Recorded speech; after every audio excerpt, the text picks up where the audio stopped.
Buonasera cari amici e ben ritrovati in questo spazio in mia compagnia.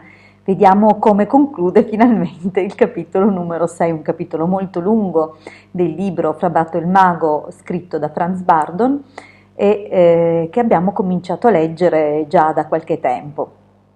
Al momento siamo all'estrazione della notte di San Giovanni nella loggia FOGC e si sono verificati alcuni avvenimenti e vediamo insomma come prosegue, ma prima di riprendere la lettura vi invito, se ancora non l'avete fatto, a iscrivervi al canale del Marietto Veneziano e se ancora non l'avete fatto di iscrivervi anche al mio canale. Grazie. Bene, vediamo come prosegue questo testo. I drammatici e tragici eventi delle ore appena trascorse lasciarono una profonda impressione in tutti loro, al punto che l'avrebbero ricordato per tutta la vita. Sebbene alcuni erano affiliati alla loggia da molti anni, non avevano mai esperito un'esperienza come quella di questa sera. Il nuovo Gran Maestro decretò mezz'ora di intervallo. La sala si svuotò, molti avevano bisogno di una boccata d'aria fresca e si radunarono nel parco in piccoli gruppi per discutere gli eventi della serata. Altri cercavano di ricomporsi nel salotto. Nei tempi antichi gli uomini venivano sacrificati agli dei. La stessa pratica era viva e vegeta nella loggia FOGC, sebbene i loro rituali fossero stati aggiornati ai tempi attuali. Le leggi della loggia asserivano che ogni anno un membro doveva essere sacrificato al demone protettore. L'estrazione della sorte fatale non aveva rapporto col fatto che il membro si fosse appena aggregato alla loggia o vi fosse appartenuto per molti anni. Il gong suonò, richiamando i confratelli nella sala. Dopo che tutti si erano seduti, il nuovo presidente si alzò e si rivolse all'assemblea dicendo: «Miei cari fratelli, stanotte abbiamo completato la cerimonia di scelta della vittima che sarà sacrificata al Signore della nostra loggia. Questa volta si tratta di una persona che tutti noi rispettiamo. La nostra loggia soffre una grande perdita con la dipartita del Gran Maestro. A dispetto di ciò, credo che questa sera possiamo andare a casa convinti che una frode è impossibile quando arriva il momento di fare l'estrazione per il nostro sacrificio annuale. Anche se le attività della nostra loggia possono basarsi sull'inganno e le menzogne, non è possibile imbrogliare in questa occasione. L'estrazione di stanotte ha mostrato che le leggi della loggia sono supervisionate dalle alte forze dell'impietoso destino. Chi non avrebbe cercato di salvare la propria vita come anche il Gran Maestro ha fatto? I meriti del nostro precedente Gran Maestro non saranno sminuiti dal suo comportamento ed il suo nome resterà insieme a quelli dei più onorevoli membri nella storia della loggia. In accordo agli statuti della loggia, ogni membro che lascia la loggia deve essere rimpiazzato da uno nuovo. La sostituzione di fratello Silesius sarà realizzata stanotte, mentre provvederemo alla mia sostituzione come segretario nel nostro prossimo incontro. Fratello F ha raccomandato uno dei suoi amici, ci ha assicurato che si rende garante per la lealtà e discrezione del candidato con la sua stessa vita. Fratello F, per favore conduci all'interno il tuo amico.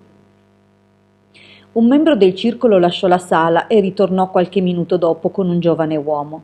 Il nuovo Gran Maestro gli strinse le mani e gli diede il benvenuto per conto della loggia.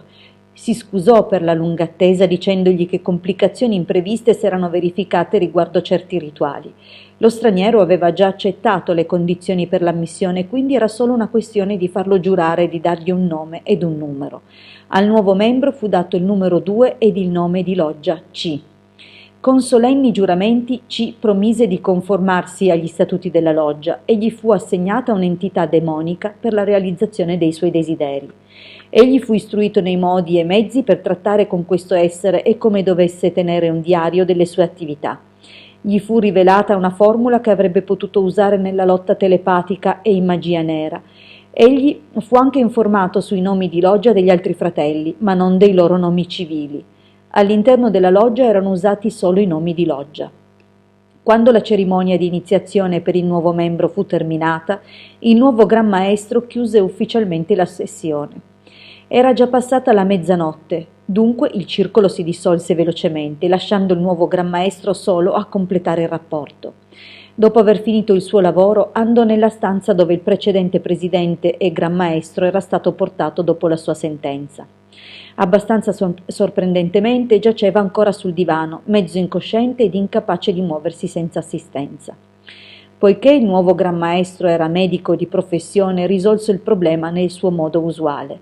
Prese velocemente la sua borsa con l'equipaggiamento medico e somministrò al condannato una forte iniezione per stimolare la circolazione del sangue. Questa lo rimise in piedi in pochi minuti. Il Gran Maestro accompagnò la vittima scoraggiata alla sua auto. L'autista fu sorpreso dall'arrivo dei due uomini perché si era addormentato per la lunga attesa. Aprì frettolosamente la porta al suo padrone. I due membri della loggia si salutarono ed il precedente Gran Maestro si lasciò cadere pesantemente sul sedile. La porta fu richiusa e l'auto partì nella notte.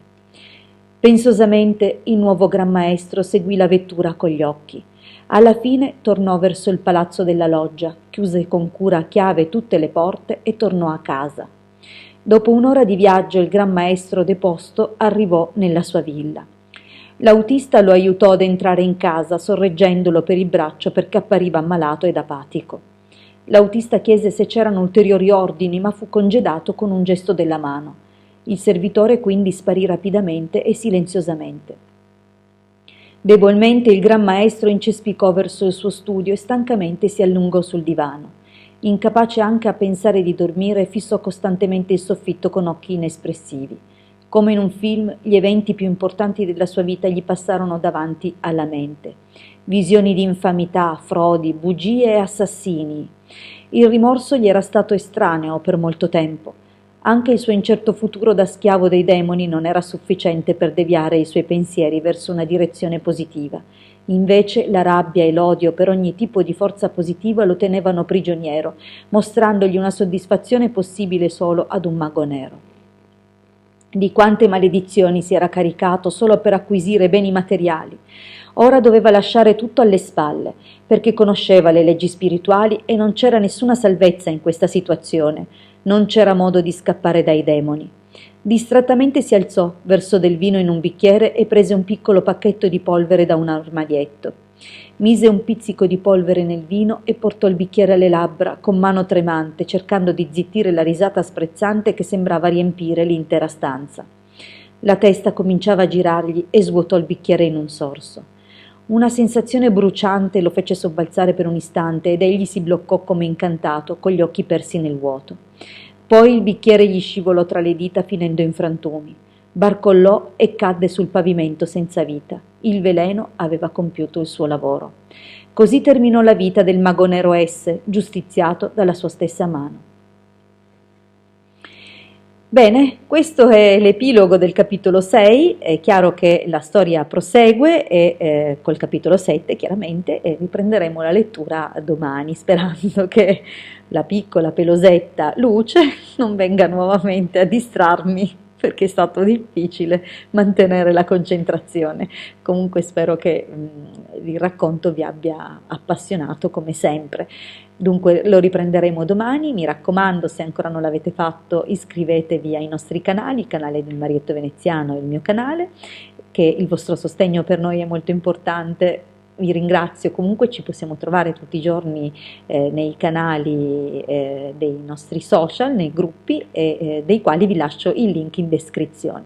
Un grandissimo abbraccio e un buon proseguimento dalla vostra Hildegarda.